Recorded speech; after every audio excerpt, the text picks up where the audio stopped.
runtii maantay waxaan jecelnahay inaad nala joogtaan oo aad nagala qayb gashaan furitaanka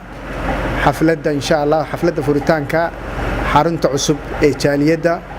waa markii ugu horeysay xarun jaaliyadda Soomaaliyeed ay leedahay Suudaan laga furo ayadoo aan ognahay jaaliyadda Soomaaliyeed ee dalkan inay ka jirtay wax ka badan 100 sano ama 150 sano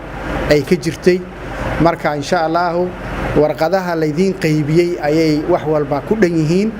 higsigayaga iyo ru'yadayada halkaas ay ku cad yihiin waxaan rajaynaynaa inaad si fiican warqadahaas aad u akhrisataan risaalada labaad oo kelmad iftitaaxiya aan ku soo dirayna waxa weeye inaan dhamaanteen aan u istaagno saan isku kaashan lahayn isku walaashan lahayn maxaan ku iraahdaa annagoo saddex garab ah safaaradii jaaliyadii iyo ardaydii sidoo kale xubnihii ka socday safaaradda jaaliyadda iyo ardayda ka soo qayb galay furitaanka ayaa dhammaan sheegay in arrintan ay tahay arrin bogaadin mudan maadaama jaaliyadda Soomaaliyeed ee ku nool wadanka Suudaan ay yeelatay goob loogu adeego ay ku kulmi karaan runtii aad baan ugu faraxsanahay inaad yeelateen kayaan oo idin matalayo oo cabiraya maaragtay ii sheeg jaaliyadda iyo muqtarabiinta oo dalka joogaan hadda si uu sheegay Dr. Boss waqti dheer ilaa 6 sano ka badan jaaliyadda ay jirtay laakiin idaara oo midaysan oo la doortay oo maqar leh ma jirin marka idaaradda cusub waxaan leeyahay hambalyo shaqo fiican baad qabateen marka waxaan rajaynayaa insha Allah inay ka shaqeyso si maartay awdaacda ay maartay mashaakisha oo maartay jaaliyadda haysta inay mucaalajayaan ay xaliyaan maanta maalin oo hadal maahan waa maalin mudan in maxaa ku yiraahdaa la xuso waliba maalin astaan in laga dhigo oo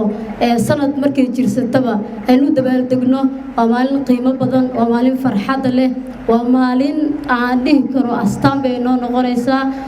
runtii jaaliyaddu waxaan soo jeedinayaa amaan iyo bogaadin waxaan leeyahay rafactum ra'sana madaxeena ayaad kor u qaadeen hool maxaan ku raadaa in badan ay u baahneen aan sugeynay ayaad inoo qabateen jaaliyaddu waa run waa waxa weeye member shacbi waaye safaaraduna waa diblomaasiya iyada ka sokayso iyada tahay baahida ardayda inay ka warqabaan inay baahida ardayda iyo isku xirkooda iyo wadajirkooda ka shaqeeyaan waxaad leeyahay waqti la idin baahnaaba imaateen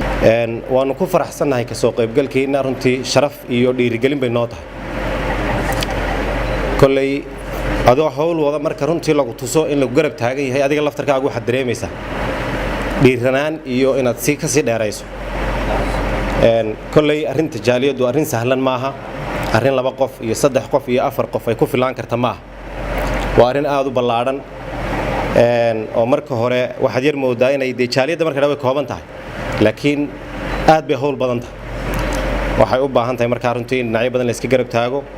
oo nin walba uu meeshiisa ka hawl galo jaaliyad iyadu waa maamul weey jaaliyadda idinka baa jaaliyadiya marka waxa loo baahan yahay runtii in la iswada garab taago qof walba meeshiisa uu jaaliyad ka noqdo lana iska garab taago lana la shaqeeyo kulay hadafka iyo ujeedada bahasha loo aasaasay waxa weey isku xirka dadkeena meesha jooga si aan wixii inagu haboonayn iska qabanno wixii wanaagsan loo dhiirigeliyo